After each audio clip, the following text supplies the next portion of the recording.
Whether it's the guests or the callers, Talkback is where Central Louisiana begins its conversation.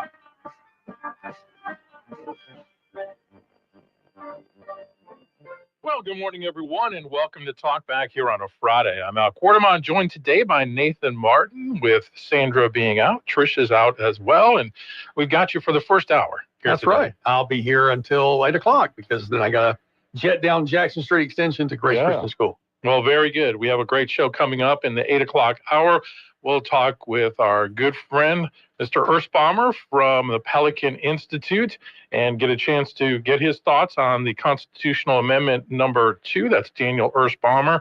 And then speaking of Constitution Amendment number 2 that you'll be voting on in this upcoming election on the 29th, or early voting that starts on Saturday, we also will have in hour number 2 Jason Dewitt here, state representative for District 25, as well as Superintendent Jeff Powell.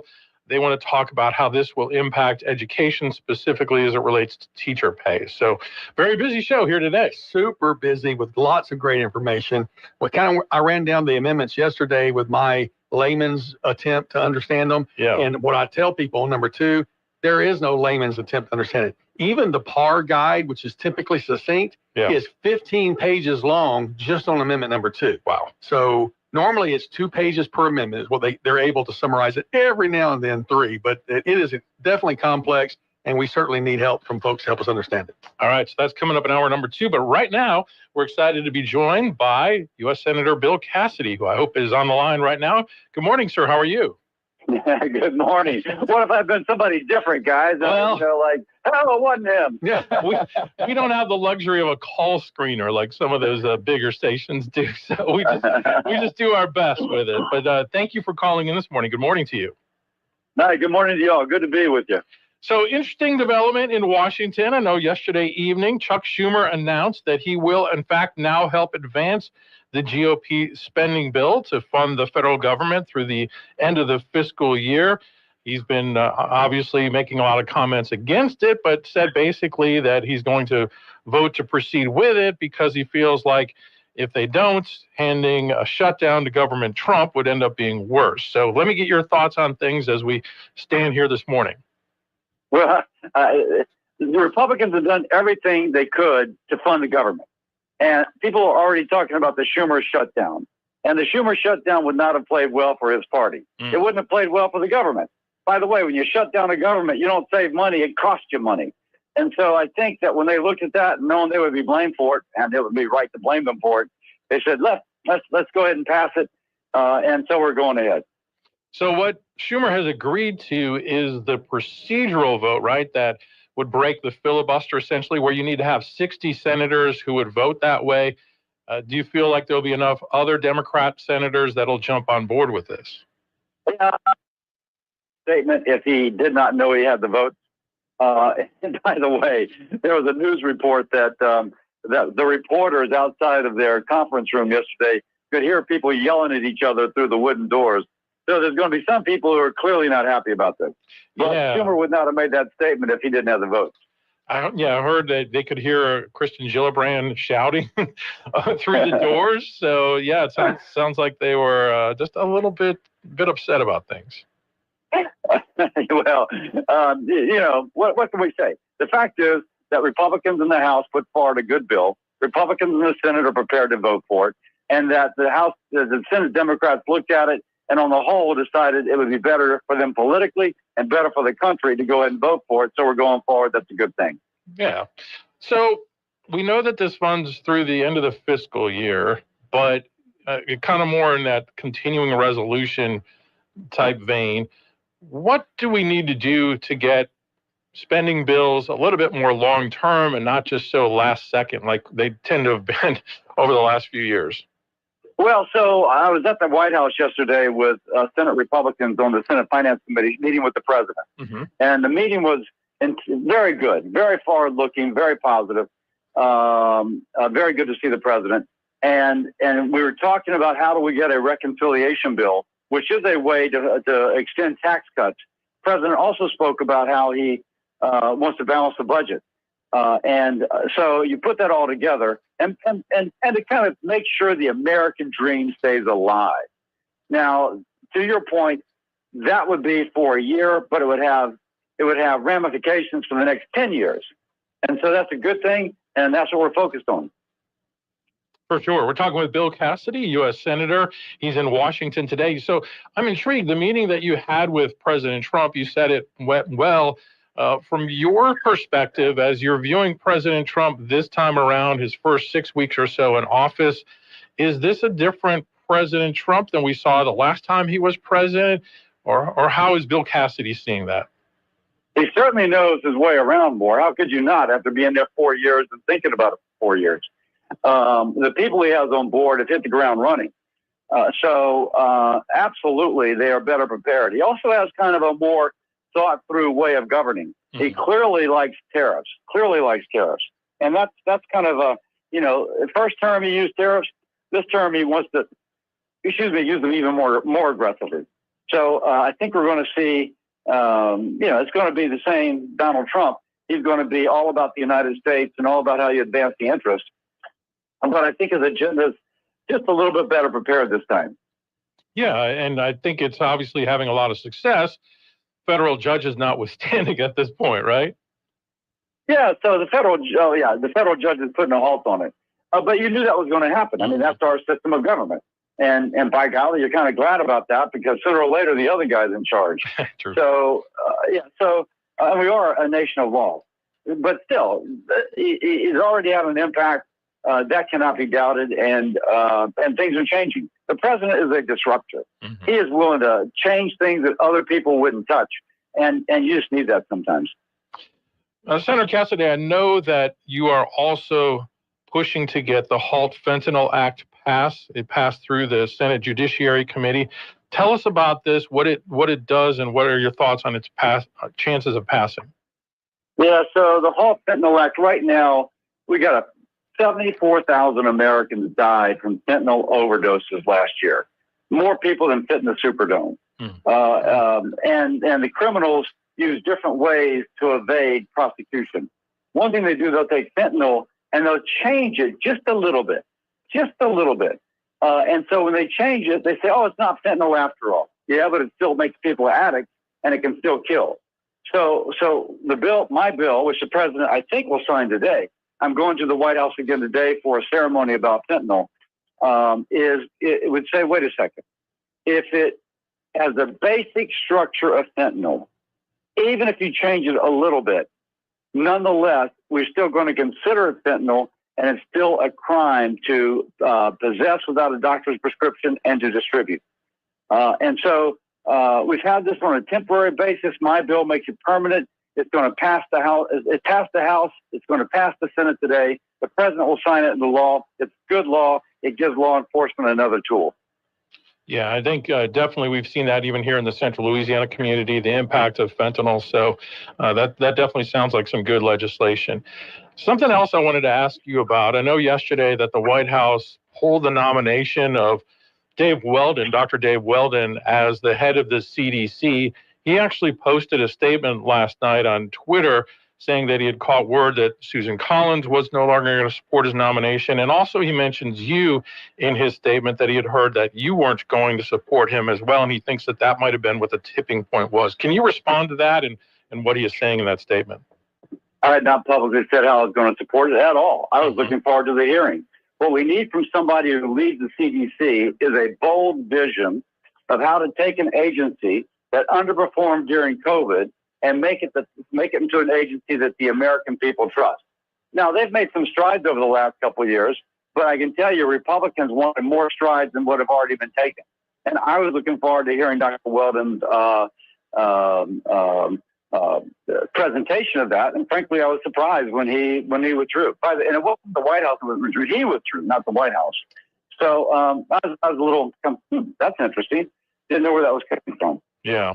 So anyway, well, thank you for responding to that. So I know you have a busy day coming up. Any last things you want to share with our audience before we let you go here? I'd like to think that the next 4 years are going to be really good. I met with the president last night. Again, I'll see the president again today. Both, obviously, we talked about fentanyl, but how can we make this economy work for the American people? He's interested in that. I'm interested in that. I want to see it happen. let's make it happen. Okay, one last thing on that. I know there's talk that they may try to have it where people who make less than 150,000 wouldn't pay federal income taxes. Are you supportive of that? I have not heard that actually. Oh. The president has talked about no tax on tips, and he's talked about no tax on overtime. And so just to slip on my hat a little bit, some people who make $150,000 a year actually make a lot more than that. It's just their adjusted gross income is less than that, if you follow what I'm saying. Mm-hmm. So before I answer that, let me look at that. I did not heard that. Yeah, I know there was an interview on CBS. I'm trying to remember. Lutnick was talking about that. That's who I'd heard that from. So anyway, well, we'll stay tuned on that for sure. So, well, okay. Thank you, Senator. Appreciate your time. Yeah, guys, good to talk to you. Yes, sir. You too. Take care. Senator Bill Cassidy, our guest here on Talkback, and I was told explicitly we had to be done with him by 7:30. So it's 7:29:20. We hit the nail. When we do that, that means he's more likely to call back. Yeah, absolutely. Always good to hear from our elected representatives in Washington. And gosh, so much is going on at breakneck speed, as we know. And I wanted to ask him about that meeting with President Trump, because we know that there's a little history there that Senator Cassidy obviously voted to impeach President Trump the last time that he was in office. But, it's kind of like that book we used to read as teenagers. That was then, this is now. Mm-hmm. Question is, are Louisiana voters going to think that way when it comes to his reelection in 2 years? Well, and that's the big question that he's got to overcome with a state that went not just, for Trump, but largely for Trump, outside of the New Orleans and parts of Baton Rouge. Yeah. So at least in terms of the image being projected right now, it is that he wants to work with President Trump. So, all right. Well, we will take a break, and much more Talkback coming up right after this. Talkback is sponsored by The Clinics with 27 providers and 3 locations. Someone can see you today. Stick around. More of Talkback is on the way.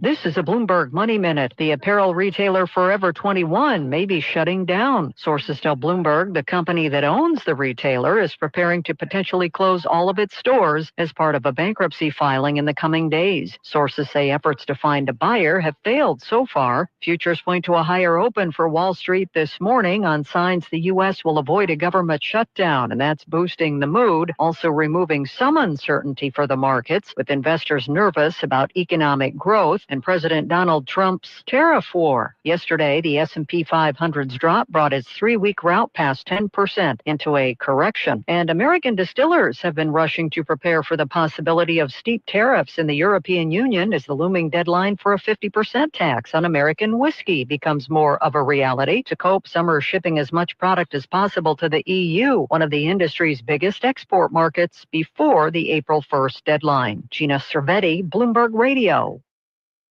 Don't have time to go to the library anymore? It's okay. We can help. You can find Rapids Parish Library's eBranch in your pocket or home. At rpl.org, we offer access to thousands of ebooks and audiobooks, plus exclusive online databases filled with research tools, tutorials, and more, available anytime, anywhere with your library card. From students to lifelong learners, RPL's eBranch opens the door to endless resources. Go to rpl.org, get an e-card, and start exploring today. This is Dr. Jonathan Hunter with the Clinics, where we pride ourselves in providing exceptional care. We offer a wide range of services, including primary care, family and chronic care, acute and urgent care, podiatry, and gastroenterology, along with an on-site lab and x-ray. Our new family medicine physician, Dr. Noah Miller, is accepting new patients. Same-day appointments are available, and most insurance and Medicare are accepted. The Clinics, 1587 North Bolton, 445-9823. Online at theclinics.us. If you'd like to take part in the show today, call the BOM Bank Talk line at 442-8255. That's 442-TALK. And remember, if you're looking to purchase or refinance your home, call Christina Bagwell at the BOM Bank Mortgage Department at 448-2430.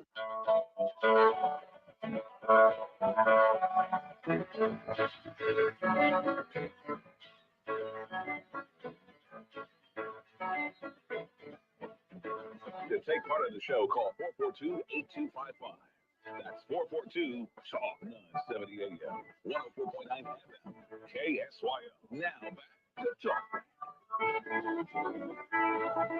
All right. Welcome Welcome back to Talkback, everyone, here on this Friday morning. I'm Al Quartemont, along with Nathan Martin. Good interview there with Senator Cassidy. Again, appreciate him giving us his time. And a lot going on right now in the sports world, for sure.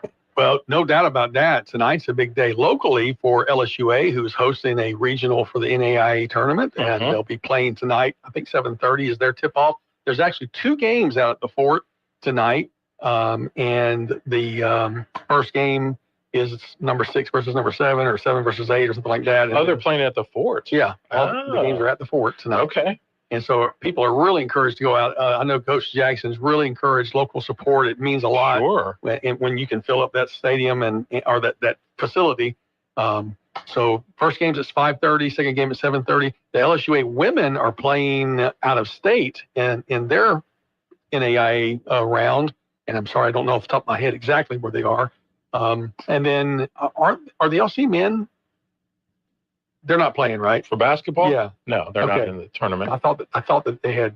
Well, I remember seeing them. They did very well, and the women ended up doing very well as in the tournament. Played in the championship against LC's women. Okay. No. They lost in the first round. That's the women and the men lost in the second round. Second round. Okay. Yeah. I knew there'd been an advancement there, but so that's big. But that's the local stuff that's going on, and then. March Madness is starting to kick off next week. People are getting pretty wild, excited about that. Marquette's name has been bandied about. Yeah, it has. They won last night at the, Big East tournament. Just a couple other local things. Plainview today takes on Pleasant Hill in the Class C Boys State Championship finals down in Lake Charles. Yep. So Plainview is the second seed in the Class C bracket. Also, I know that Avoyles Charter is playing the championship game for their level tonight as well. That game I think is at 8 o'clock, so they get the late game. Let me see if I can click on that. Yeah, they play Lacassine at 8 o'clock. So a couple of local teams that are in the state tournament, which is pretty cool. Unfortunately, Peabody didn't advance. They played Wednesday night and they lost a defensive barnstormer. The final score was 31-29. So when you have that low of a score, you know that neither team was really able to get their offenses rolling. Right. And I hate that for Coach Smith because he's always put together such a good program. Sure. I have such admiration for him, and to lose by 2 points in a low scoring game, you're going to be second guessing yourself. But again, he'll be back on the drawing boards teaching math today and driving the bus tomorrow, doing the kind of great things that makes him who we respect so much. Absolutely. All right, let's go to the phones. We have some callers coming in on the BOM Bank talk line at 318-442-8255. Good morning. You're on Talkback. Good morning. Didn't Senator Cassidy vote for that infrastructure bill that caused a lot of this corrupt spending? He did, and he has touted that quite a bit in the last couple of years when he makes his rounds at different civic organizations, whether it be NARBIA or things hosted by the chamber. He has talked a lot about the amount of money that has come into the state of Louisiana as a result of that. Right. He's talked about the rural Wi-Fi, which has kind of been pretty dismal from what I understand.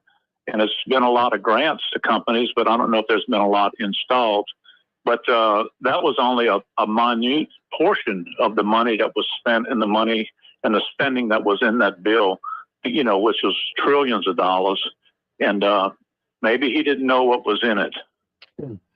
Well, your point is fair, because we have heard a lot about things that haven't been done as relating to the amount of money that's been spent on infrastructure for broadband across the country. It seems like it's been a pretty dismal failure to this point. I'm not sure. I can't really speak to what it is in Louisiana per se. I know, like in the area that I live, they've been laying some fiber. I know that was part of the gumbo grants, I think is what they called it.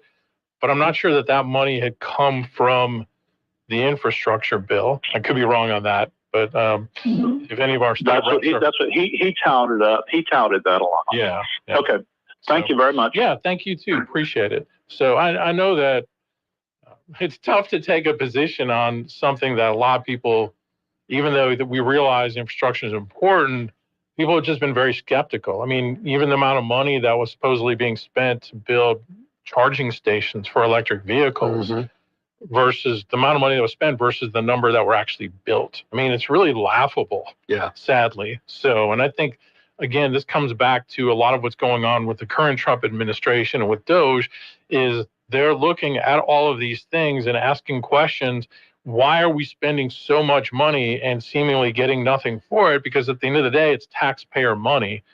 And I think a lot of the answer comes down to how the money flows and where it comes back to. Well, people have a tendency, unfortunately, if the government's putting money into it, to see it as a boondoggle and as an opportunity to, sell a $700 hammer and a $3,000 toilet seat. And so if they're going to say we're going to fund charging stations, all of a sudden, instead of $2,000, those are $20,000 charging stations. And I'm making those numbers up. I don't know what they are, but that is what often happens when something gets subsidized to that level. Yeah, I mean, and this has been going on for a long time. Right. And it just sort of accelerated under the Biden administration. And it's big part of the reason why we saw inflation jump so high. So thankfully, those numbers are starting to stem a little bit, despite the breathless story reporting you hear in the national media about the tariffs or the layoffs with federal workers.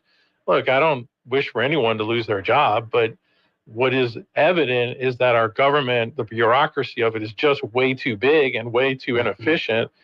Sadly, there will be good people that get caught up in that. But you know what? That happens every day in the private sector. And one of our listeners actually commented on our Facebook feed during the Senator Kennedy interview. Cassidy, yes. Cassidy, thank you. I was fired thanks to Elon. My team was so close to solving how many licks it takes to get the center of Tootsie Pop. $50 million down the drain. Now we'll never know. Isn't that great? I've seen it was going around on Twitter too. So yeah, I love the sense of humor people have. Hey, we have to take a quick break. We have some more calls coming in. We'll get to you next. KSYL. Did you know at Alexandria International Airport, you can go from roadway to runway in minutes? From the bustle of Jackson Street to the magnificent Mile in Chicago. From the lights in Natchitoches to the lights of Broadway. From downtown Pineville to the great Down Under. G'day, mate. How's it going? AEX, your destination to the world starts here. To book a flight or for more information, visit flyaex.org. Want quality water in your home? Get a whole house water filtration system installed by Southern Air Heating, Cooling, and Plumbing, and say goodbye to contaminants like chlorine, sediments, heavy metals, and more. They'll also clear your drains, repair and replace pipes, and even do trenchless repair, replacing pipe underground without digging up the yard. Financing is available. Southern Air Heating, Cooling, and Plumbing, 318-777-5555, or visit southernairnow.com for details. Hey, Louisiana. It's time to volunteer for Keep Louisiana Beautiful's annual Love the Boot Week, the state's largest litter cleanup and beautification event. Every effort, large or small, creates a lasting impact. So let's join the movement to make Louisiana a cleaner and greener place to call home. Love the Boot Week takes place April 5th through 13th. Sign up to volunteer or organize an event at lovetheboot.org. Brought to you by the Office of the Lieutenant Governor and Keep Louisiana Beautiful. Hello, everyone. From America's #1 travel radio show, I'm Mary Carey, and this is your RM World Travel Minute. I'm coming to you today from aboard the Seabourn Ovation, an ultra-luxury ship with 13 categories of oceanfront suites that have private verandas and a total capacity for 600 guests. We're in Grenada today in the West Indies of the Eastern Caribbean. It's sunny. The sea is crystal clear with sparkling shades of blue and green, and I can certainly see why the Caribbean Sea is so popular for the divers. I do want to let you know that tomorrow, and that's Saturday, March 15th, we're going to share some of our adventures on this Seabourn Caribbean cruise. We've explored the British Virgin Islands, St. Kitts and Nevis, Martinique, St. Vincent and the Grenadines, and of course Grenada, which is where we'll broadcast aboard this ship. You can hear the show on one of our 600 plus weekly stations across the U.S., or you can use the live stream at rmworldtravel.com. You can also see our travel photos on our RM World Travel Instagram, Facebook, LinkedIn, and X pages. We look forward to sharing more with you and hope you join us tomorrow, Saturday, March 15th, 10 a.m. to noon Eastern. Happy travels.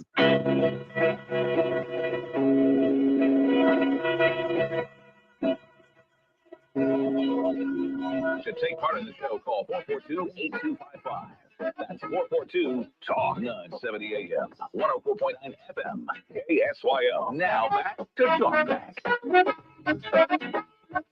All right, we're back. Al and Nathan with you here on this Friday morning. Nathan will be with us until the top of the hour. We got a packed show coming up in hour number 2.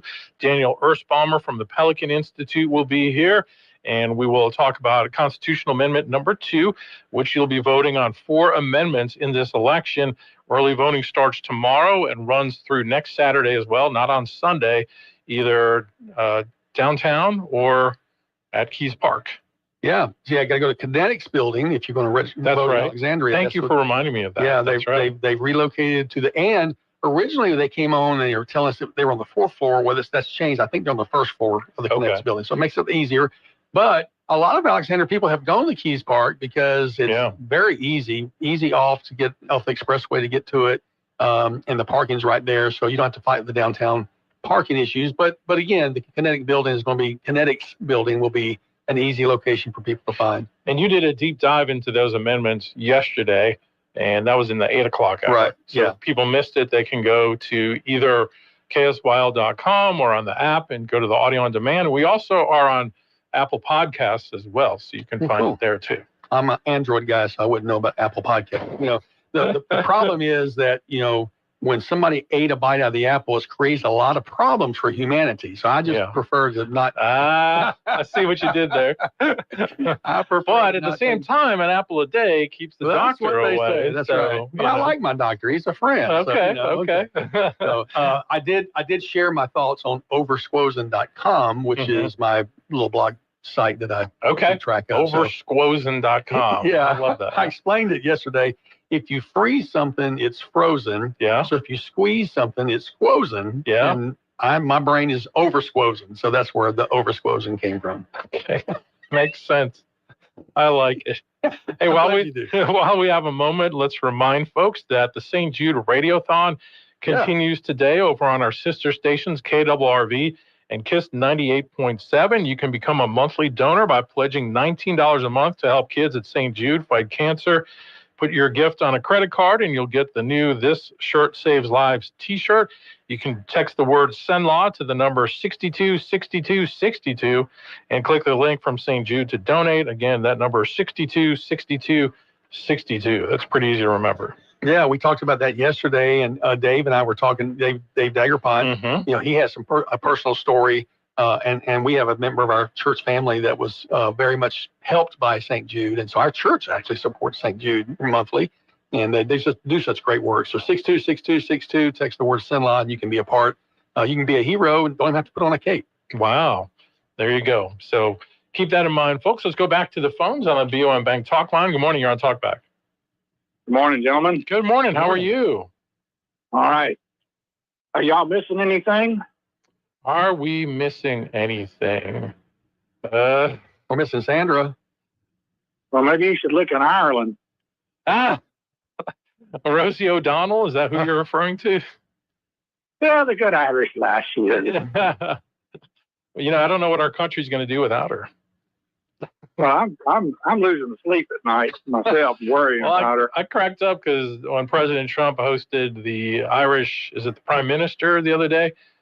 Somebody asked them about it, and so the Prime Minister didn't seem to know much. And then Trump's like, "Oh, don't worry about it. She's not a good person anyway," or something like that. Oh gosh. Yeah. I had a thought. For the first time in my life, I think that I recall, we have the top movers and shakers in our government are from the producing class, not predators and parasites. Yeah. I think that's a very positive thing. And of course, the parasites and the predators are really screaming about it. They're very unhappy. Right. Which is, I'm guilty of Schadenfreude there. Yes, it makes me very happy. Yeah. Well, big words this morning. Yeah. Well, thank you for that. That's all I got. All right. Appreciate you. All right. Bye. Yeah. Here's the exchange with President Trump and the Prime Minister from Ireland. Reporter asking about it. Take a listen. Known for very happy, fun-loving people. Great attitude. Many in this room right now that I've met. Why in the world would you let Rosie O'Donnell Move to our, it's just gonna lower your happiness level. Thank you. I like that question.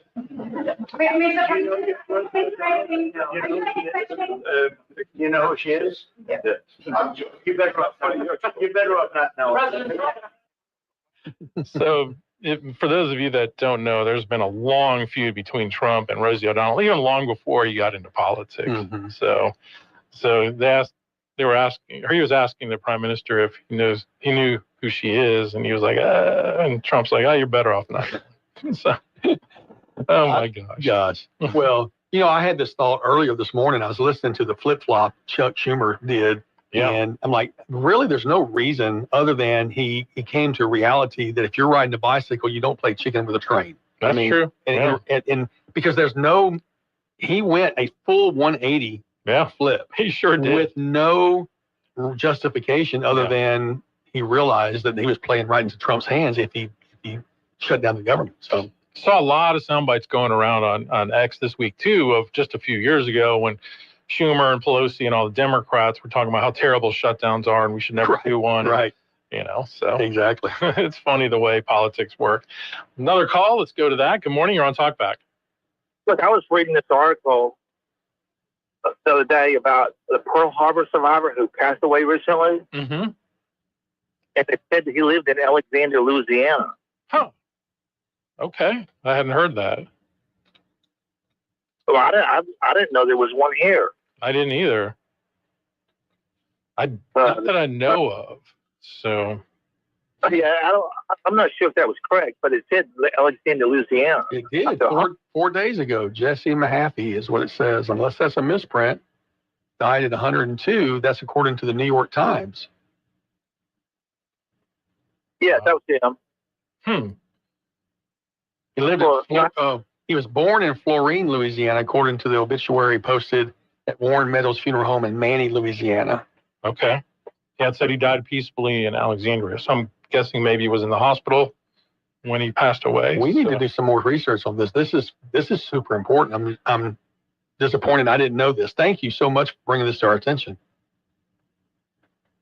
Yeah, thank you so much for that. So he was a member of the Navy, was aboard the battleship Oklahoma when the Japanese forces attacked Pearl Harbor. In a 2024 interview with KTBS, which is based in Shreveport, he recalled preparing the ship for inspection when the first wave of Japanese torpedo bombers began their attack. He said it was a quiet Sunday. They had the day off except for the yearly admiral inspection. And then we heard a siren, saw planes and smoke. Must have gone on for 45 minutes, but it was crazy. So, my thinking is he may have been in a nursing home locally to be out because he's really from the Manny, Florida area. So, but wow, I certainly want to do some more research on this true American hero. Yeah, the National World War II Museum, in their article about him, says his death, only 2 other known survivors of the Oklahoma remain. Wow. So, yeah, we've lost so many of that great generation. Mm-hmm.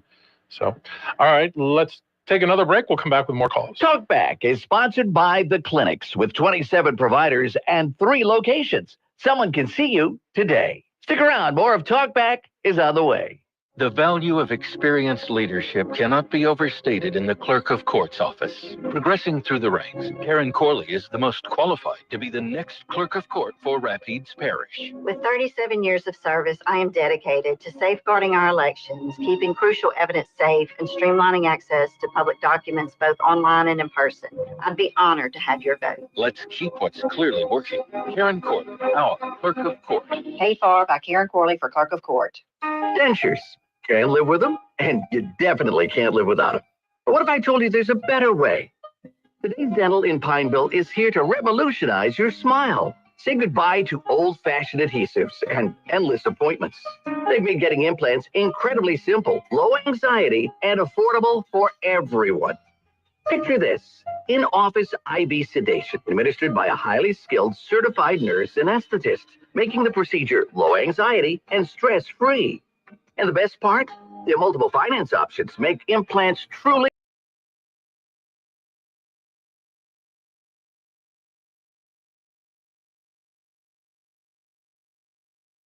at 448-4540. It's a general dental facility owned by Dr. Jonas Goche. That's 448-4540. Your perfect smile is just a call away. Today's Dental, because you deserve the best.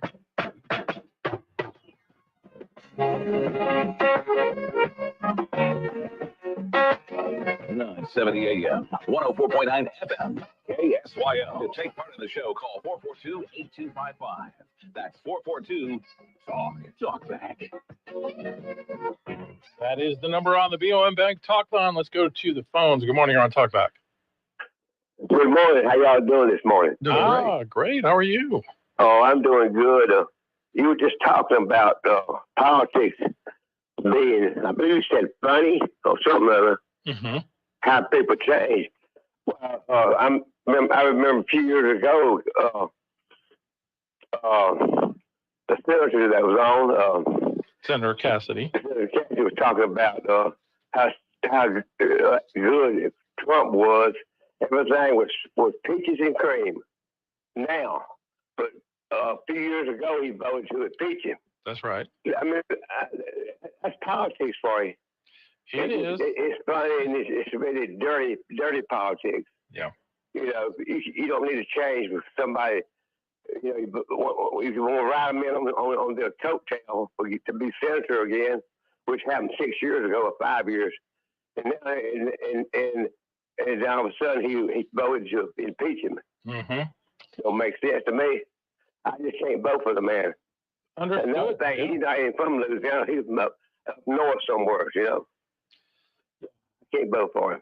Thank you. Yes, sir. Thank you for your thoughts. And I think he's not unlike a lot of people. You know, their memories are a bit long about this. So he did graduate from a Baton Rouge high school because odd coincidence, former mayor of Ball, Neil Cavanaugh, graduated with Bill Cassidy from the same high school in the New Orleans, in the Baton Rouge area. Okay. And so they had that connection. Yeah. But I think this caller is speaking for many people who don't forget so easily, you know, those who chose to impeach.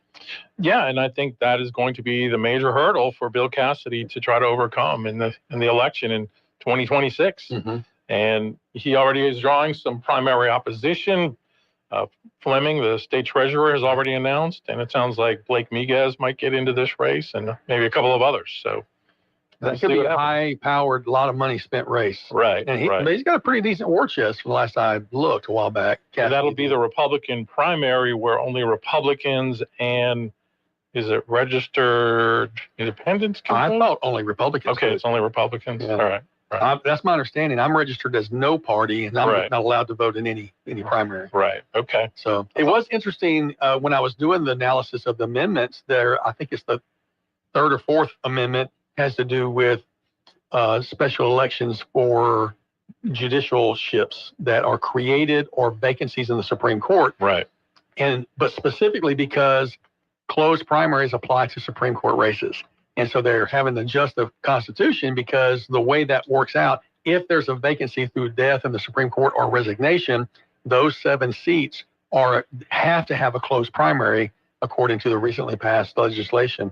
It doesn't apply to every elected official, but it does apply to Supreme Court justices. Gotcha. Okay. Well, that helps to explain at least one of the amendments. Right. And if you read the PAR outline, they're like, some people are saying, why are we making a constitutional amendment for the possibility of 1 of 7 people dying? Why don't we just change the law so it doesn't have to apply to them? And then others like, well, no, we won't close primaries and as many elections as possible. So that's kind of more of a conversation about not the theology of matters, but the way that politics works. Right. Which is its own religion. Yeah, I was going to say it has its own whole set of wackiness that comes with it. That's for sure. So, and we'll be diving into that much more in hour number 2. One thing I wanted to bring up, man, have you ever seen Sean Farish? Do you know who he is? I don't think I do. He's the guy that he does a lot of Trump impersonations on Twitter. I heard you play him the other day too. And he always wears his hat backwards. He's got like a mustache. And anyway, he and his wife, their house was swatted last night. Are you serious? I am serious. Wow. Yep. And this has been going on more and more and more. I really think that Congress needs to take some kind of action. There needs to be a law passed that if you if you are involved in what's called swatting, what is swatting? It's where basically someone calls and says that your house, there's been like a shooting or a murder at your house, and the police show up with guns drawn, and you're just sitting on the couch, enjoying a bowl of popcorn, watching a movie. So it's very dangerous for the people in the home that all of a sudden you have all this law enforcement showing up, hence the term swatting.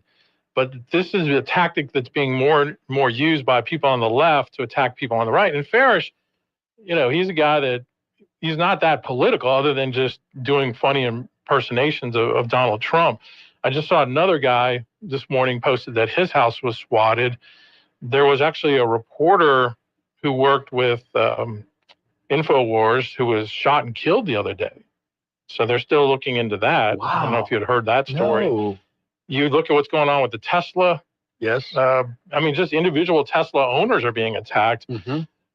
Look, if you disagree with Donald Trump and his policies, there's a way to protest that and there's a way to take action against that. But what the left is doing right now is so unhinged, including what they did at Trump Tower yesterday, that I think they're going to just keep losing people, because I see more and more Democrats, even on X, talking about how they just can't support this party anymore because they've lost their minds. Mm-hmm. So, firebombing is not a form of political speech. No, it is not. So, all right, Nathan, thanks for stepping in this morning. We appreciate it. Much more coming up in hour number 2. Daniel Erspamer from the Pelican Institute will be joining me at 8:05. So we'll look forward to talking with you then. You've been listening to Talkback. The opinions expressed were those of the hosts and callers, and not necessarily those of Cenlaw Broadcasting.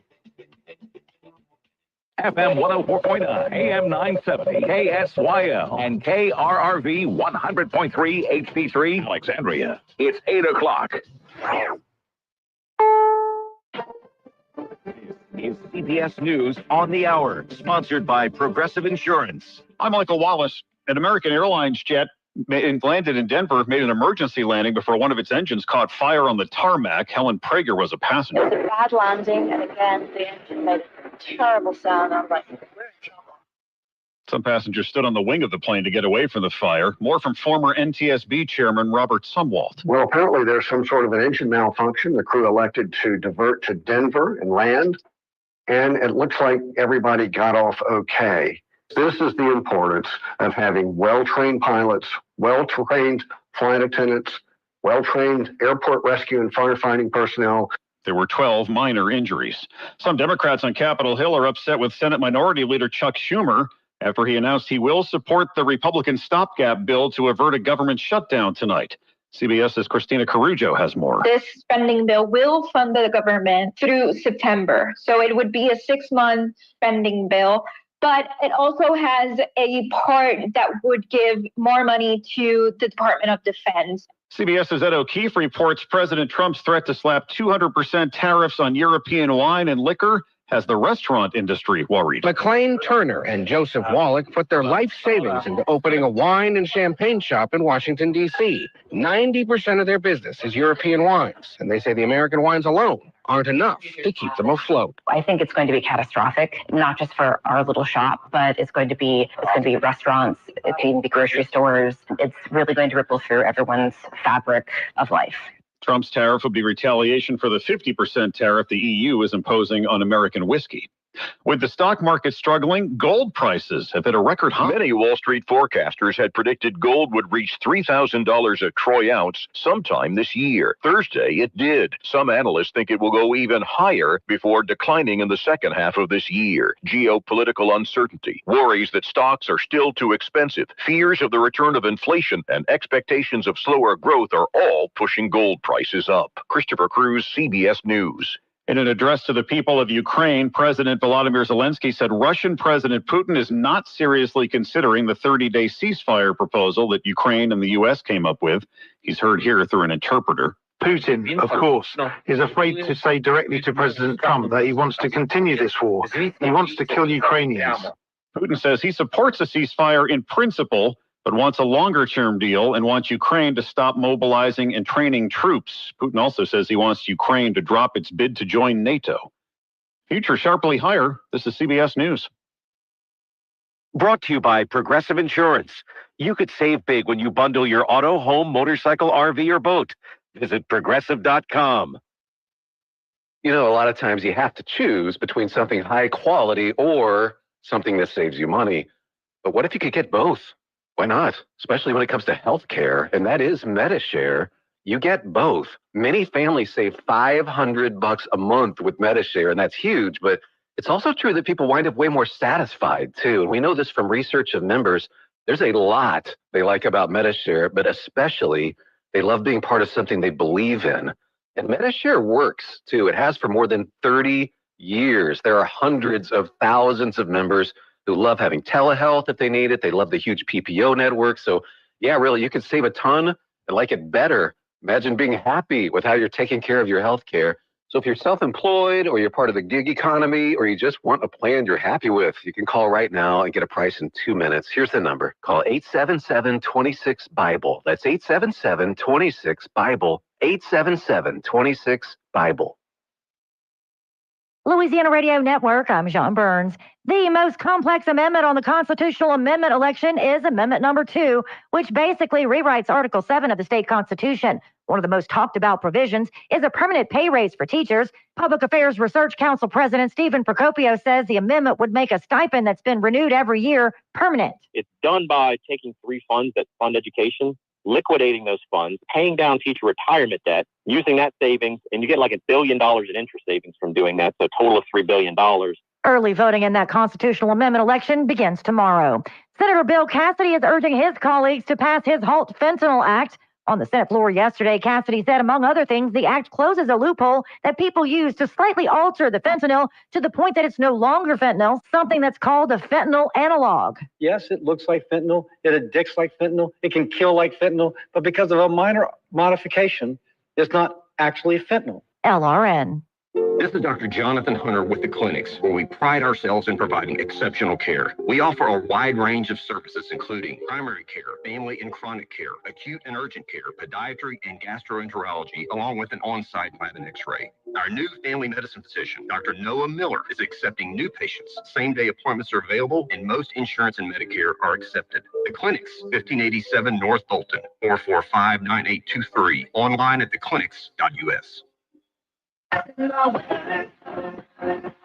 Mostly cloudy skies sticking around on our Friday and a windy day. We'll see the afternoon highs near 80 degrees. That wind could be gusting as high as 30 this afternoon. That's going to be out of the south. Now tonight, 40% chance of some showers. Mainly after midnight. We'll see the overnight lows down to 64. And then for Saturday, the rain, it's a real possibility up until about 1. Afternoon highs near 78. From the Cenla Broadcasting Weather Center, that's your forecast. I'm Dave Gratian. Currently 66 degrees in Cenla. Talkback is sponsored by The Clinics. With 27 providers and 3 locations, someone can see you today.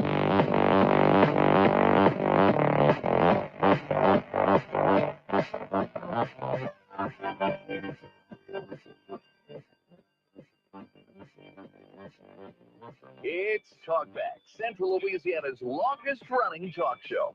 Whether it's the guests or the callers, Talkback is where Central Louisiana begins its conversation. And welcome back, everyone. Hour number 2 of Talkback here on KSYL. I'm Al Quartemont. Thank you so much for being with us here on this Friday. Nathan had to take off as he's heading over to Grace Christian to do their Friday chapel service, as he does every week. Appreciate him coming in for the first hour. So you'll just have me, quite literally, if you're watching our Facebook feed as well, as both cameras are trained on me right now. We have to do it that way because of how the controls are for the computer. So I'm not trying to be a doubly vain or anything like that. It's just the way that it's set up. So, but looking forward to this next interview. As we've been talking about, starting tomorrow, it's early voting for the March 29th election. That'll be tomorrow, not on Sunday, but then all next week through Saturday. You can do that either downtown at the Kinetics building, because the courthouse is undergoing some renovations right now, or over at Keys Park, or your regular election day. As you head to the polls, you'll notice there are 4 constitutional amendments. Nathan did a good job going through those yesterday in our 8 o'clock hour, if you want to go back and review. But we want to take a little bit deeper dive specifically into one of those constitutional amendments. Joining us from the Pelican Institute is their CEO, Daniel Erspamer, past guest here on Talkback, and always good to catch up with. Good morning, Daniel. How are you today? Hey, good morning. I'm doing great. Thanks for having me. Absolutely. Thank you so much for coming on the show. And you reached out to me because you wanted to talk a little bit about the second constitutional amendment vote, which has to do with what they took up in this last special legislative session, taxes, how government grows, or maybe would be limited to growing. So let's just jump into this a little bit more and started with saying that the Pelican Institute is recommending people vote for this. Why is that? Yeah, that's exactly right. This is an important amendment for the future of our state. Here are the core deliverables, and it is, let's be clear, long and complicated because the Article 7 of the Constitution it's amending is even longer and more complicated. So this is about streamlining that piece of the Constitution. And here are the most important features. It lowers the maximum rate of income tax allowed by the Constitution. It pays off about $2 billion in debt in order to make permanent a teacher pay raise. It doubles the standard deduction for our seniors age 65 and older. It institutes a government growth limit, as you said, to make sure that recurring spending in our state budget doesn't grow faster than our economy and the taxpayers can afford. And it protects, it keeps in place protections for the homestead exemption and protections for religious institutions that enjoy tax exemptions right now. So this is a really important piece, as you said, to sort of finish up the work the legislature did on tax reform in November and really set the state on a path for, what we all want, which is a place where everyone has the opportunity to flourish. And that is what I think is the key here is, and if people go to the Pelican Institute website, you have an article about this, and there's a very powerful graphic that you have in here that shows kind of the way that spending has gone up in the state precipitously, while even more dramatically, the population has gone down. So correlation isn't necessarily causation, but there is a strong correlation between the rise in spending in the state and also the outmigration. No question about it. You see that chart, and thank you for promoting that. You can find that at pelicanpolicy.org. And it really does show in stark relief, the government has continued to grow. And we'll remember, this is after we had threats of canceling LSU football and, shutting down agencies if the legislature didn't approve a tax increase. And yet government continued to grow at a pretty fast clip. Meanwhile, our friends and neighbors and kids and grandkids have had to leave Louisiana to find work and opportunity elsewhere. Getting the budget process, getting the Constitution right on this is absolutely critical to reversing that trend and really bringing our kids and grandkids home.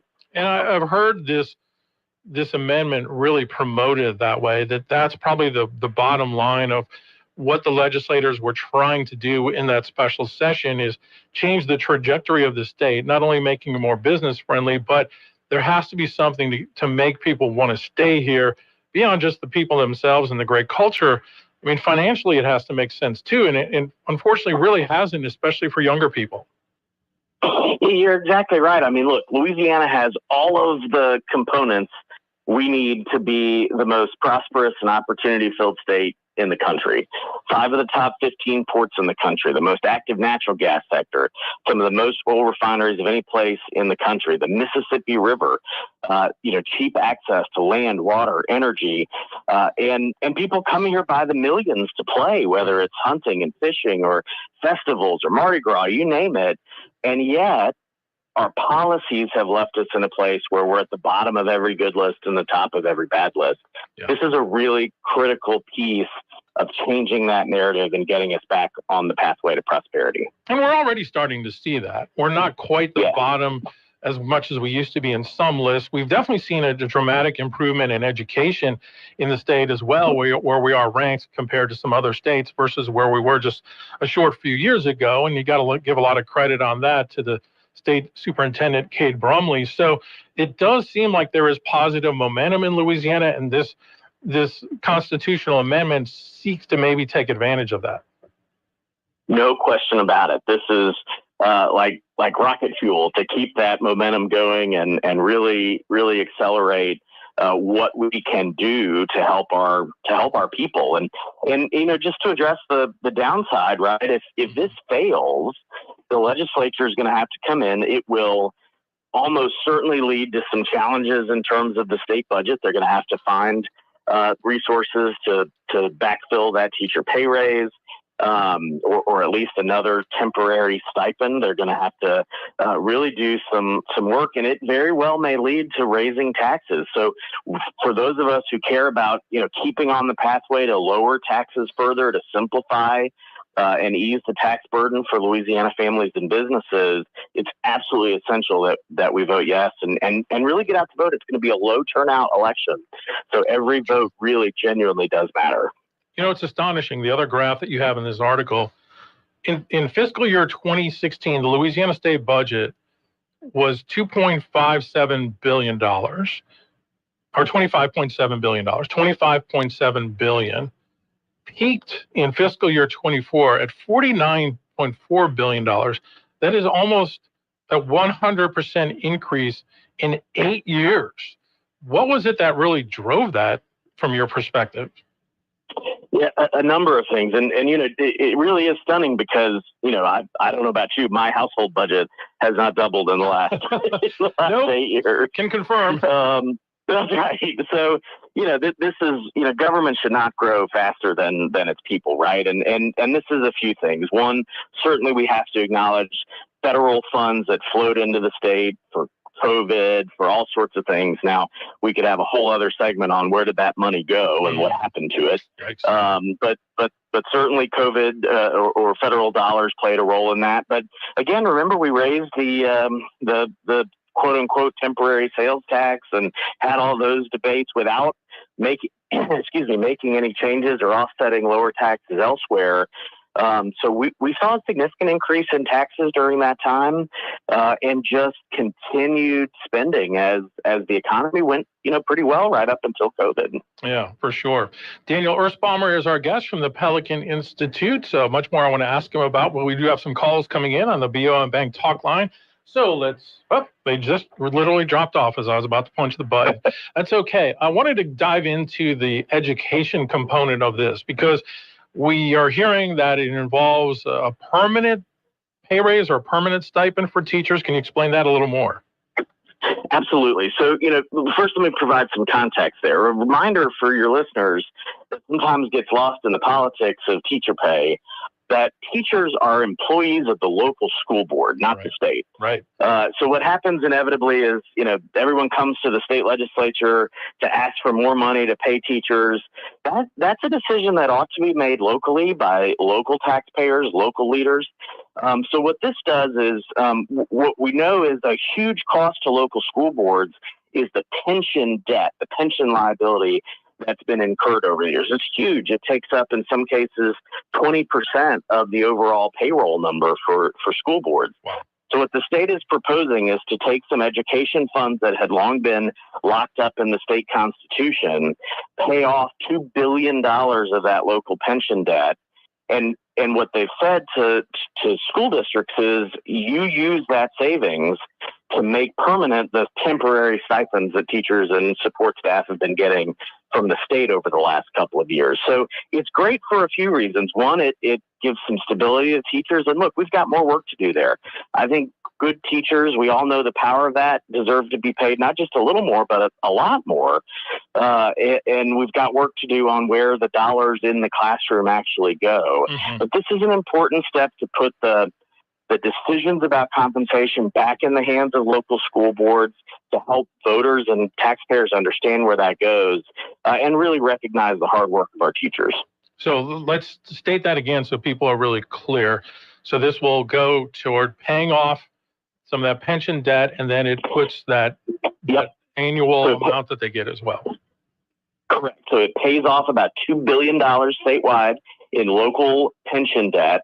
And so that makes permanent the stipends teachers and support staff have gotten the last couple of years. That makes that a permanent part of their salary now. And that amount is what? It's roughly about $2,000 for a teacher and $1,000 for support staff. Okay, awesome. All right, now we do have a call coming in. Let's go ahead and take that. Good morning. You're on with Daniel Erspamer. Hey, good morning. Thank you for taking my call. So where does that money come from? They're paying off a massive amount of money. What was that money supposed to do when it was first allocated? Yes, great question. So this comes from two different funds that have been locked up in the Constitution that amount to about $2 billion. And what those funds have been used for up to now is the interest on that money has been used to provide small grants. It's a total of about between $40 and $60 million a year, depending on the year, that gets divvied up, among 68, 69 different school districts and some of the state programs around the state. So it's taking a big chunk of money. And reminder, the debt service every year on those pensions is far, far higher than that. We're talking about in the hundreds of millions. And so what it does, if you remember, think about Dave Ramsey, right? Pay off that debt. So it really directs that big chunk of money in a one-time payment to pay off the debt, which will save school districts money over the long run, far outpacing the small grants they may have been getting from that pool that was locked up in the Constitution. Okay, so somebody made a bad decision a while back and parked that money, and you're getting a better return on the money by doing this with it. Yes, absolutely. Okay, that's what I was wondering. I never could figure that out. Thank you so much. Yeah, appreciate the question. Yeah, appreciate that. We need to take a break, Daniel. We'll come back with more with you and with our guests as well and our listeners. So stay tuned for more of Talkback. Talkback is sponsored by the clinics with 27 providers and 3 locations. Someone can see you today. Stick around. More of Talkback is on the way. Louisiana's moving forward. Crime rates are tumbling. Education, our best test scores ever. Governor Landry announced the largest jobs and economic growth project in Louisiana history. 10+ billion private sector dollars. Now we keep Louisiana moving forward with a yes vote on Amendment 2, March 29th. Amendment 2 permanently lowers the maximum income tax rate. It pays down debt and gives our teachers a permanent salary increase.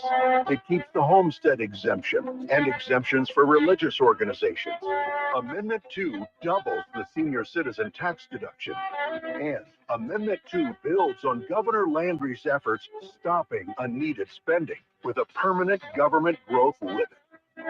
Let's keep Louisiana moving forward by voting yes on Amendment 2. Paid for by Make Louisiana Great Again. Attention all real estate agents, property owners, and lenders. When you or a client needs a real estate attorney, call the professionals at Thompson Law Firm. Whether the legal matter is basic or complex, the Thompson Law Firm can accurately guide you or your client to a successful outcome. That's why numerous industry professionals have trusted the Thompson Law Firm for years. They also handle estate planning, successions, and business law.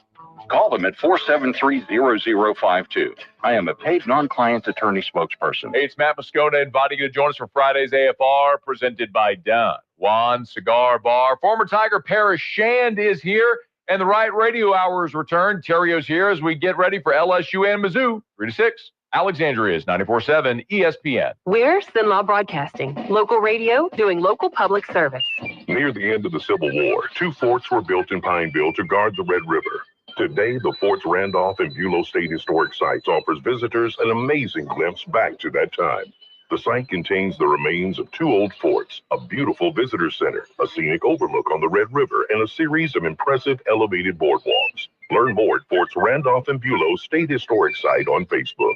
This has been a public service reminder from Sinlaw Broadcasting. There's no better description than to say St. Jude is a place of hope. My name is Lindsay. I'm alive today because of this incredible hospital and the generosity of so many who wanted to support it. Finding cures, saving children. Learn more at stjude.org. If you'd like to take part in the show today, call the BOM Bank Talk line at 442-8255. That's 442-TALK. And remember, if you're looking to purchase or refinance your home, call Christina Bagwell at the BOM Bank Mortgage Department at 448-2430.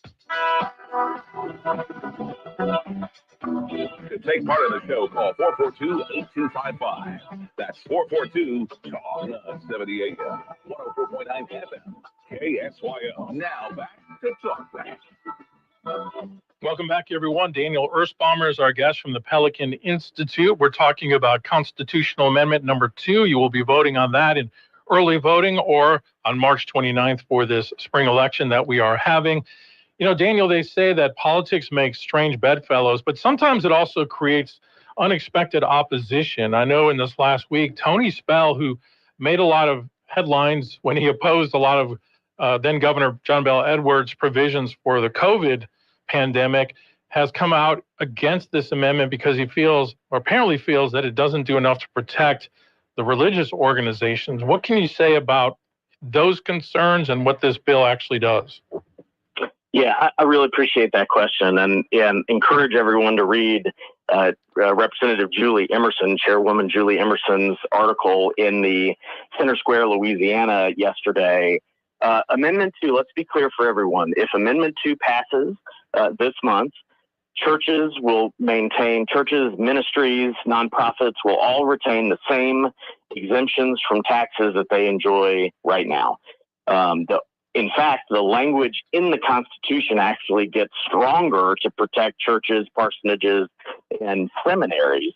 What the concern or the questions and confusion have been raised is that, like a lot of the detailed provisions that currently exist in the Constitution, some of the rules around nonprofits move into statute, into the law, out of the Constitution. However, the legislature believed it was so important to protect those, especially for religious institutions, that they raised the threshold to change it. So to change any of those would require a 2/3 vote of both chambers of the legislature and a signature of the governor. So the only thing that really changes is this now requires the governor to approve it. It does not require voters to approve those changes. But it's hard to imagine in any world that 2/3 of both chambers of the legislature and a governor would agree to take away or change any protections for churches and religious institutions in Louisiana. I don't think you could get even a couple of votes on that today. So this really, I know it's confusing, I know it's complicated, but I want everyone to feel confident. Nothing will change in terms of the protections for religious institutions. They are still protected, and there really is no plausible reason that they would face any threat from this change. Yeah, appreciate you clearing that up. And I know there's also a lawsuit that's been filed at the late hour, but that doesn't look like it's going to go forward because it was filed so late. Yeah, when you oppose something, especially something that's had such strong support, obviously Governor Landry led the effort on this. 85% of the legislature, including every single state senator, voted in support of Constitutional Amendment 2.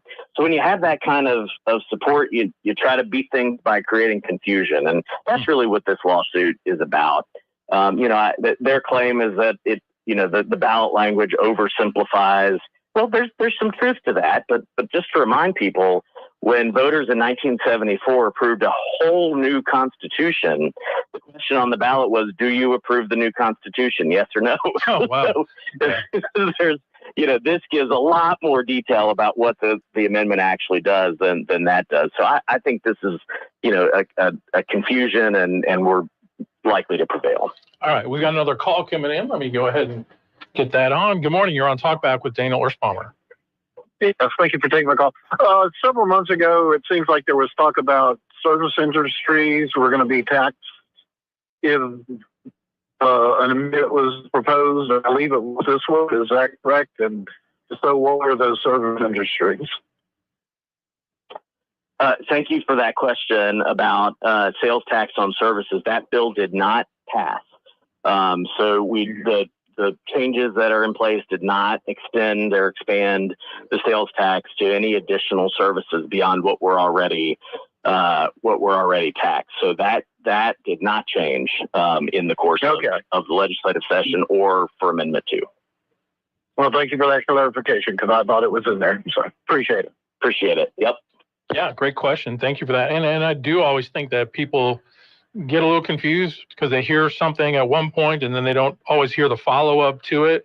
So I know that there have been ads that have been airing on our station talking about Amendment number 2 and what exactly it is. In the couple minutes I have left with you, Daniel, 3 other amendments are on the ballot. What can you briefly tell us about each of those?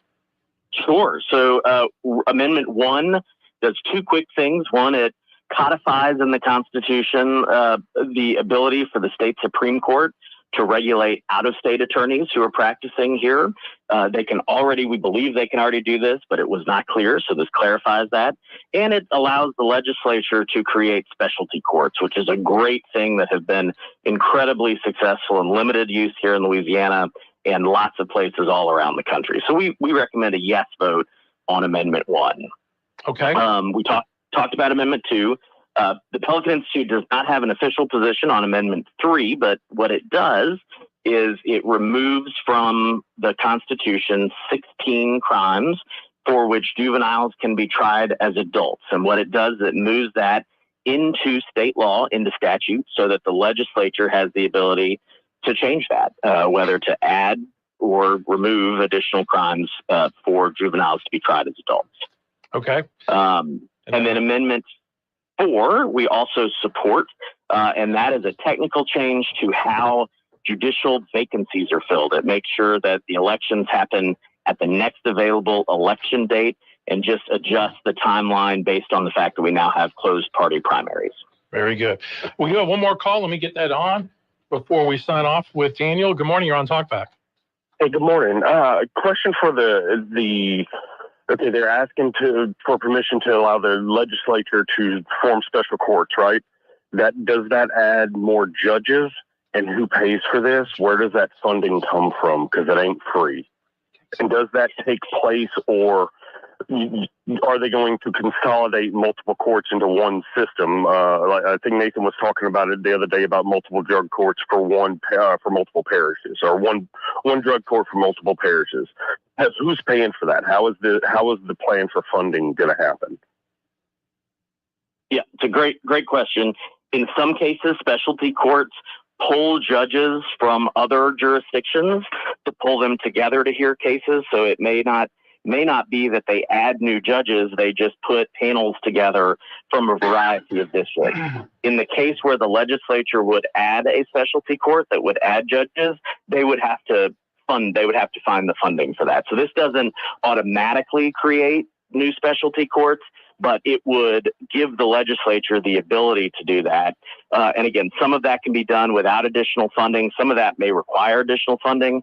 And we could have a whole other conversation about judicial reform, which is also very much needed in the state, to hit on your point that this isn't free, and we've got to make sure we make the best use of taxpayer dollars.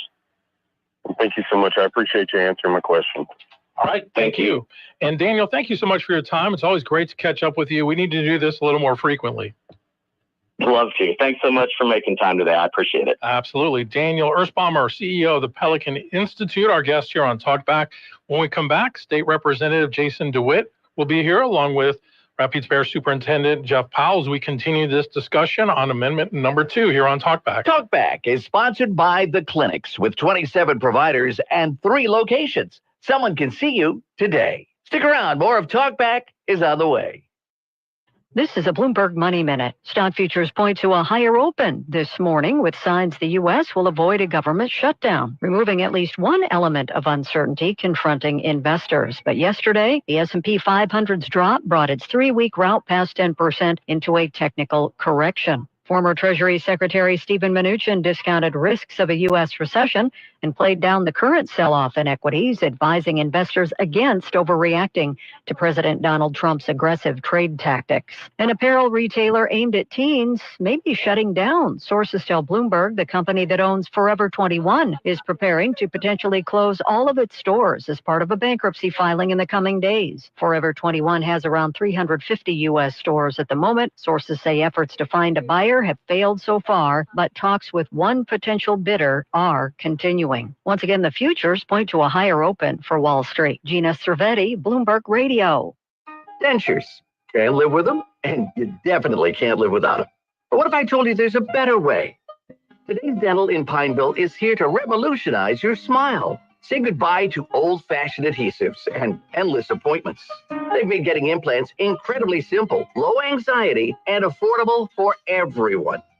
Picture this: in-office IV sedation administered by a highly skilled certified nurse anesthetist, making the procedure low anxiety and stress-free. And the best part? Their multiple finance options make implants truly affordable. Don't wait. If you're ready to replace those old-timey dentures with permanent implants, call Today's Dental on Highway 28 East in Pineville at 448-4540. It's a general dental facility owned by Dr. Jonas Goche. That's 448-4540. Your perfect smile is just a call away. Today's Dental, because you deserve the best. I had the worst dream last night. You were in a car crash, and the kids and I were on our own. We had to move out of the house because I couldn't afford it anymore. That's awful, hon. My brother got life insurance from Ethos, and it only took 10 minutes. And he got $2 million in coverage for around $2 a day. It's all online. No medical exam. He just answered a few health questions right from his house. Ethos, here we come. Visit ethos.com/today. Ethos.com/today. Sample rate is a 10-year term life policy for 35-year-old healthy, non-smoking male. Billed monthly. Are you having trouble hearing? Hearing loss can devastate the quality of your life. Now, there's an affordable fix for you or your loved one. Rated in the best hearing aids of 2024 by USA Today, Audion Hearing has the highest quality hearing aids at the lowest prices, just $189. I actually like them better than my old $5,000 hearing aids. I could not believe how my hearing and life changed. Join over 500,000 happy customers by going to audionhearing.com. That's AUDIEN hearing.com. Mostly cloudy skies sticking around on our Friday and a windy day. We'll see the afternoon highs near 80 degrees. That wind could be gusting as high as 30 this afternoon. That's going to be out of the south. Now tonight, 40% chance of some showers, mainly after midnight. We'll see the overnight lows down to 64.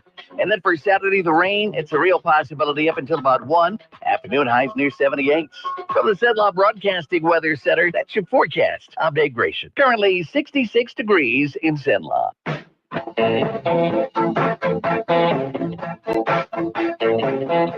Now back to Talkback, 970 AM, 104.9 FM, KSYO. And welcome back, everyone, as we continue on this Friday on Talkback. I'm KSYL. I'm Al Quartemont. Glad you could be with us. Joining us in studio now is State Representative for District 25, Jason Dewitt, also the Superintendent of Rapides Parish Schools, no stranger to this show, Jeff Powell. Good morning, gentlemen. How are you? Good morning, Al. Good morning, man. Great. Good to have you with us. We wanted to continue the conversation on Amendment number 2. We just had Daniel Erspamer on from the Pelican Institute. Great conversation with him as he kind of got into a little bit the nuts and bolts of everything. But Jason, you kind of reached out to me yesterday because there are some things that are kind of out there in the community all of a sudden in terms of rumors that are not true relating to the education component of this, specifically as it relates to teacher pay raises. So let's start there. Tell me what you're hearing and what you're concerned about. As I was telling you on the phone, Al, and I'd asked Jeff to come on the show today to go ahead and confirm what and disarray disclaim those rumors that we've been hearing, and that's what I call them because it's misinformation. If folks want to vote for Amendment 2, I've been getting these calls from mainly teachers in my district. That has nothing to do with the yearly bonus that they receive from the parish. There's been some misinformation put out there that if they voted for Amendment 2 and it passed, that they would not receive that bonus at the end of the year. And that's just simply not true. Right. And Al, it started last week with emails and it's just gotten more and more this week. And I felt like I needed to set the record straight. Do you feel like that's been a concerted effort on the part of somebody to put that out there? No doubt about it. It's no doubt about it, Al. They're doing it. I think it's maybe some folks that don't agree with the governor or don't like the governor, and they're trying to do whatever they can do to make him look bad.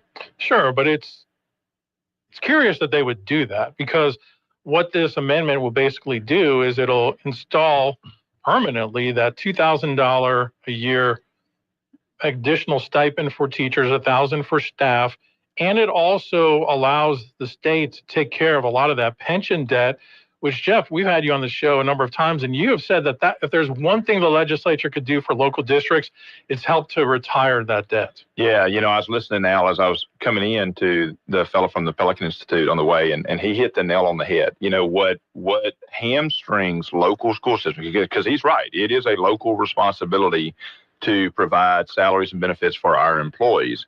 And so what happens is, like, the state gives us our MFP allocation every year, but then for every single one of our employees, all 3,200 employees that work for the Rapides Parish Public School System, we have to turn around and give right at 20% of their salary back to the state to pay off this debt that has been accrued for years. And wow. Like I've said before, I like the caller that called in during that guy. So somebody made a bad decision in the past, and now we're all trying to fix it. Well, that seems to be the nature of life, right? Yes. But at some point, and I do not know the full, genesis of how the teacher retirement debt was created, but there is a huge debt. And I do applaud the legislators and other leaders over the last couple of years. They have begun to work diligently to pay that off. I think we've had a savings of about 1.6% over the last couple of years to that being done. So making this constitutional amendment to take some of those dedicated funds that are protected by the Constitution right now and allow for those funds to be paid, to be used to pay a huge sum of that debt. I was reading another analysis of this particular amendment, or this particular part of the amendment. This is just the one-time payment this year, Representative Dewitt, I believe, will in the long run save taxpayers in the state of Louisiana $1 billion. Wow. So so what we want people to understand is this is what we've been asking legislators to do for a number of years now. If you will help us pay off the debt, then we can give the local pay raises. I mean, I want people to understand that if we were not having to send 20% of the money back to the state, that could result in a 20% increase in pay for employees. So obviously this sum that's being paid this year, if the amendment were to pass, is going to be a saving about 5% of that money. So, if a district is paying 20% now, next year we would only have to pay 15%. And what the amendment is requiring, and so to dispel some of the rumors that Representative Dewitt may be hearing and others may be hearing, it requires local education agencies to use that savings to put into their salary schedules permanent pay increases from their salary schedule to replace those state-based stipends that have come over the last couple of years. Okay, so and I was going to add to that, Al. The state is requiring school systems to give the $2,000 for the school teachers and $1,000 for support personnel. That's mandated if this amendment passes. What a lot of people don't realize is some of those parishes out there, school systems, are poor parishes, and they may not be able to afford that $2,000 and $1,000. The governor has said that he will fill that gap to make sure that everyone, and it's just a few parishes out there, but still, at least some folks that maybe unfortunately teach it in a poor parish and say Rapides. Now Rapides is probably subject to actually getting more money than the savings. So if they want to, they could possibly add even more money. But some will have that opportunity because it's going to generate more money in savings than currently what's going on. So to clarify, that 2,000/1,000 will come from the local districts. That is correct. The offset to that is the savings from the state paying off the pension. Yeah, that is correct. Yeah, and I can tell you, if you want to get technical, it's the Louisiana Quality Education Trust Fund. and the support fund, educational excellence fund also. Okay. Those are the two funds that we're pulling that from. But more than anything, Jeff hit on it, and it's really important to folks who are watching government. And I was listening to your show coming in. It's going to be a savings to the taxpayer of $300 million a year. $300 million that they won't. The interest on that is just unbelievable. Yeah. And look, what's happened in the past is budget crisis is what's happened, and they wasn't able to pay it. Let's be honest about it. Mm-hmm. And that hasn't been done here in the last few years, but in the past, we're I guess we're paying for those sins, I guess you could say. I think so. Yeah. All right, we need to take a break. We'll continue the conversation. Talkback is sponsored by The Clinics with 27 providers and 3 locations. Someone can see you today. Stick around. More of Talkback is on the way. The value of experienced leadership cannot be overstated in the Clerk of Court's office. Progressing through the ranks, Karen Corley is the most qualified to be the next Clerk of Court for Rapides Parish. With 37 years of service, I am dedicated to safeguarding our elections, keeping crucial evidence safe, and streamlining access to public documents both online and in person. I'd be honored to have your vote. Let's keep what's clearly working. Karen Corley, our Clerk of Court. Paid for by Karen Corley for Clerk of Court. Got a big day ahead of you? Then it's best to fuel up with some of St-Law's best at Bricato's restaurant. Walk right in and just smell that home-style cooking. Place your order, take a seat, and do breakfast right till 9:30 this morning. Get fresh biscuits, eggs any way you like them, melt in your mouth pancakes, grits, hash browns, sausage, bacon, even wraps and sandwiches. And don't forget their fresh brewed coffee. Bricato's Restaurant, 28 West, right across from the Coliseum. Your breakfast is waiting for you. At Zinlaw Broadcasting, we're very proud of our 10 local radio stations. One of those is Magic 100.9, where we play light favorites of the 80s, 90s,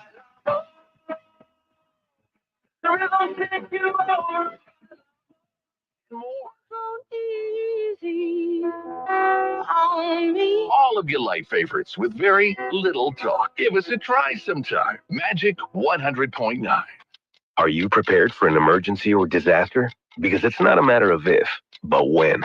Don't find yourself saying, when the storm rolls in, my time to find a pet-friendly evacuation center will have run out. The scorching heat wave will leave me powerless to cool my insulin. I'll face a hurricane without meds. Now that's a tough pill to swallow. let's prepare so we all have a better story to tell. Get started at ready.gov/older adults. Brought to you by FEMA and the Ad Council. What are you doing out there? I saw you at the game the other night. Yeah, you. Up there getting mad, acting like we're all out there making $1 million a game. But let me be real with you. This isn't the pros. It's school sports, and it's a game, our game.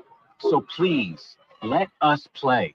All sports fans remember, when you cheer for your team, make noise for the right reasons.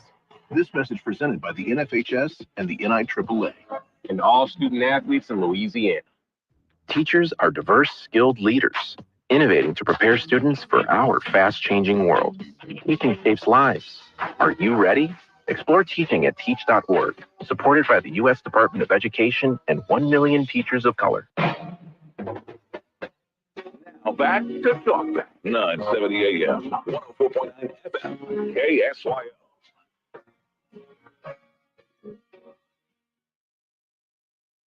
All right, had to swing around to the other side to turn our live stream back on. Quartemont with you, along with State Representative Jason Dewitt, and also Superintendent of Rapides Parish Schools, Jeff Powell. So, Jeff, let's just clarify for people. So we're talking about this $2,000 raise for teachers, $1,000 for staff, not raise, but stipend every year, is completely different than the amount of money that you usually give at the end of the year to teachers based on local sales tax. Yeah, I mean, we need to dispel any affiliation or association between those two topics. The amount of money that we give out in both November and in May, what we call the 13th check in May, those are specifically related to local sales tax collections dedicated sales taxes that voters at various times, 1967, 1987, and 2016, voted. Those funds are dedicated to employee pay. Some are just pay, some are pay salaries and benefits. And there is nothing that, to my knowledge, knowledge, in these amendments that have anything to do with the amount that we give out in those sales tax collections. So the amount that we do, our salaries are paid. It's a very interesting formula. Every salary that we have is paid a percentage from this and a percentage from that based on the revenue sources that we have for those particular positions. But as I understand it, the pay raise or the supplanting the stipend with the permanent increase is strictly from paying off the teacher retirement debt that allows for us to not have to send that money back to Baton Rouge, keep it here locally, and put that money back in the pockets of our employees. Great. Because that 13th check that you mentioned last year was pretty sizable from what I remember. Yeah, honestly, for the last 3 years or so, probably it's averaged about $7,000 for certificated employees and then about $3,500 for non-certificated. Maybe I'll come work for you. Yeah, always an option. Always an option. Pay for that beach trip. That's right. All right, we've got some calls coming in. Let's go ahead and take those. Good morning. You're on Talkback. Oh, yeah. What about the retired teachers? They get anything? No, sir. These are active current teachers and support personnel that actually receive this.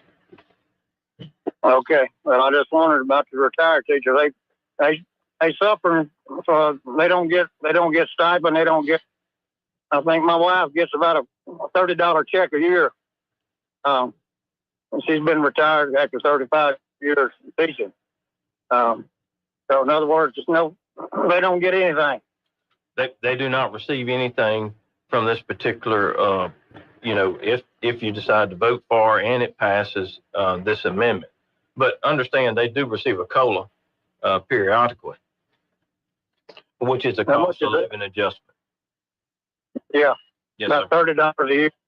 About $30 a year. I'm with you, brother. That's why we were sitting here trying to raise teachers' pay because they are so underpaid, and we don't want them having to come to Baton Rouge every year and trying to lobby and get them a stipend. We want to make this permanent, and that's what this amendment is intended. Jason, isn't there something in the amendment too that has to do with state taxes that are paid by seniors?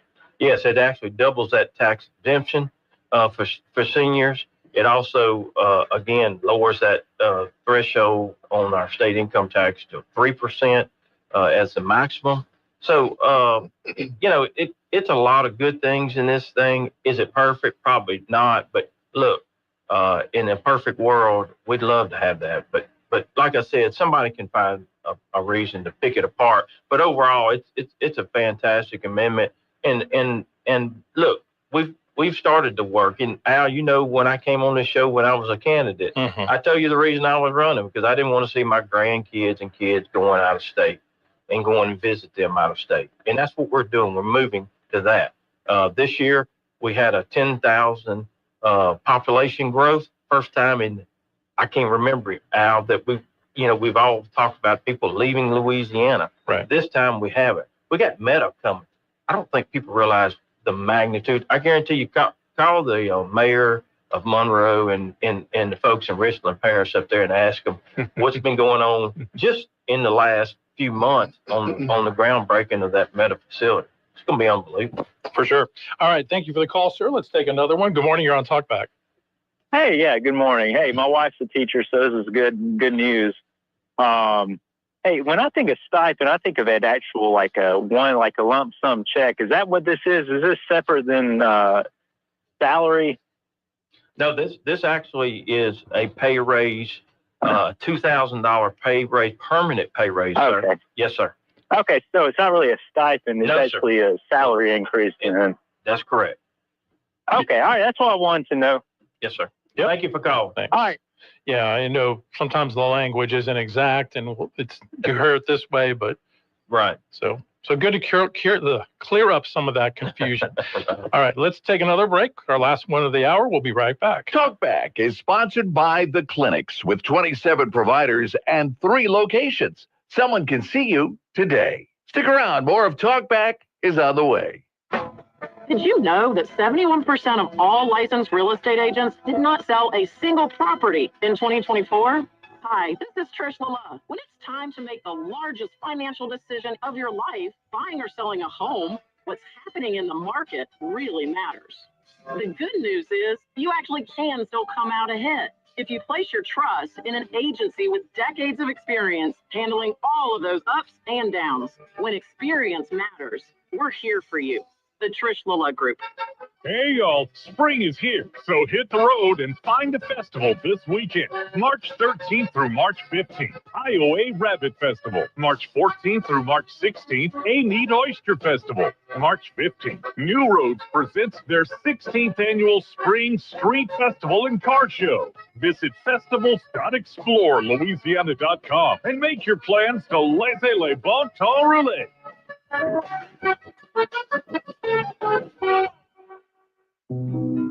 It's time to start betting on yourself. Louisiana 988 can help if you're dealing with tough emotions caused by gambling habits. You can share as much or as little as you want, and it's completely confidential. It's free, available 24/7, and most people who reach out report feeling better right in the moment. Call or text 988 anytime.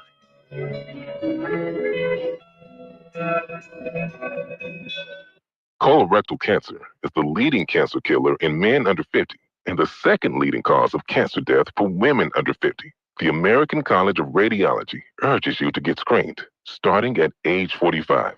Now, Medicare and insurance companies are required to cover not only colonoscopy, but less invasive exams like virtual colonoscopy. Talk to your doctor about your options. For more information on virtual colonoscopy, visit radiologyinfo.org/virtual CT. We're Sinlaw Broadcasting, local radio doing local public service. The Exchange Club of Central Louisiana is a group of men and women working together to make our communities better places to live through various service programs, namely youth activities, Americanism, community service, and the Exchange Club's national project, the prevention of child abuse. The name Exchange was selected because the group wanted to exchange ideas and information with other like-minded individuals. Learn more at nationalexchangeclub.org. This has been a public service reminder from Sinlaw Broadcasting. Do you have a drug problem? Do you want to stop? Well, there are folks who can help. Call Narcotics Anonymous at 1-585-DON'T-USE or visit their website at larna.org for more information. Now back to Talkback in 970 AM, 104.9 FM, KSYO. That last segment of the morning is the last segment of the week here on Talkback. Al Quartemont joined this morning by State Representative Jason Dewitt and Superintendent Jeff Powell. Another call coming in. Let's go ahead and take that. Good morning. You're on Talkback. Well, that was rude. As far as this amendment goes, there are other provisions in it as well. It's not just the education provision, but what are some of the other things you want people to know, Jason? Well, as you know, the Constitution would lower the personal income tax to a flat 3%, lower the corporate income tax for corporate to 5.5, and eliminate and reduce several other tax deductions. And it was, it's a lot of good things in there that we've worked hard for. The standard deduction for seniors is going to be huge. I mean, it doubles. That should want, to get folks out to vote. And that's what I wanted. My last thing, before we do go today, Hal, is get out there and vote, y'all. I'm not trying to push it one way or another. I have what I'm going to do, but look, get out there and vote and express your views. And here's a chance to, the legislators trying to move this state forward. And on Amendment 2, we would like folks to support it. But, that's your right. I'm not going to tell you how to vote, but I appreciate folks getting out and voting. Hey, it starts tomorrow. Absentee, get out there and vote. And we want to know for people, if you didn't hear earlier, normally you would early vote in Rapides Parish down at the courthouse, but it has some renovations going on right now. So they actually are set up at the Kinetics building, which is on Murray and 4th, I think it is. Yeah. And then, of course, over at Keys Park, you can vote there as well. Starts tomorrow. They're off on Sunday, but then all of next week, including next Saturday. So ample time to early vote. And look, I want to tell you, thank you for short notice getting us back on the air here, because we just want to set the record straight and give the folks the true facts of the amendment and what it does and what it doesn't do, and let folks vote their conscience the way they want to vote, and and dispel some of those rumors that I've been getting to my office. Well, I have a moment. Also, a week from Tuesday, March 25th, Governor Landry will be in the area. He'll be over in Pineville at the North Rapids Business and Industry Alliance meeting, which normally is on the noon hour on Mondays, but this will be on Tuesday, March 25th from 7:30 to 9 a.m. at the Granbury Conference Center. Chance to hear from Governor Landry, and I assume both of you guys will probably be there, right? Yes, sir. Hey, look, Al, I'm going to probably get in trouble with my chairman of appropriations, but I'm going to have to miss appropriations that morning and stay here locally, because it's so vitally important when the governor comes down and to hear from him, and he'll have some another special announcement, but I'll let him announce that too. Now that's called a teaser in the news business. Yeah. Oh, yes, sir. So there might be some headline news coming out of that particular luncheon. So should be good. So again, everyone, this is amendment number 2. We've been talking about constitutional amendment number 2. It is on this March 29th ballot, whether you vote early or whether you vote on the 29th. The most important thing is that you do get out to vote. And Jeff, a lot of things that could have impact on education moving forward. So yeah, absolutely. I echo Representative Dewitt's sentiment. We don't tell people how to vote. I will be doing my routine email to the employees of the Rapides Parish Public School Board, making sure that they exercise their right and what I call responsibility to vote, and to do it in an informed manner. We'll be giving them a little bit of information, including some of the briefs that have come out from some of the organizations that don't take a particular stance. So, yeah, very good. Gentlemen, both of you, thank you so much for coming in today. I appreciate your time. Thank you for having us, Al. Thanks, Al. All right, that's Superintendent Jeff Powell from Rapides Parish Schools. I think we have you back again on Wednesday. So looking forward to your regular segment. And State Representative Jason Dewitt. I can't believe I did that. I guess every time down in Baton Rouge. My goodness. Jason Dewitt, thank you for being here. Have a good weekend, everyone. I'll talk with you again on Monday. We're going to have in the 8 o'clock hour the new president of Louisiana Christian University, Dr. Mark Johnson. We're looking forward to that. You've been listening to Talkback. The opinions expressed were those of the hosts and callers, and not necessarily those of Cenla Broadcasting. FM 104.9, AM 970, KSYL, and KRRV 100.3 HD3, Alexandria. It's 9 o'clock.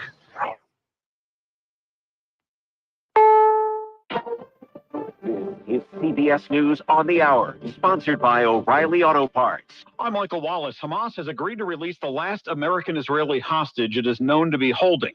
More from the BBC's Yolande Nell. As an Israeli soldier, under the terms of the original Gaza ceasefire agreement, it was expected that Adan Alexander would have been among the last hostages to be released. However, in an official statement, Hamas now says it's agreed to return the 21-year-old, who's also a U.S. citizen, along with 4 bodies. It's not clear when those releases will happen. No one was seriously hurt when an American Airlines jet caught fire after making an emergency landing in Denver. Michelle Woods was on board. We landed and it was fine. Everything was fine. But then the minute we landed, it was like smoke started filling the cabin and people started kind of screaming and pushing and jumping up and yelling.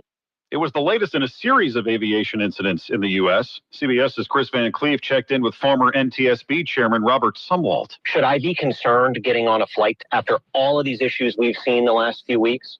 I fly all the time. I'm not concerned. People are wondering, myself included at this point, what's going on? Are these red flags to a bigger problem? I frankly, after having been an aviation safety professional for over 4 decades, I don't see any linkage between these. President Trump will deliver a speech at the Justice Department today, the department that had targeted him for prosecution. We want to have justice and we want to have We want to have safety in our cities as well as our communities.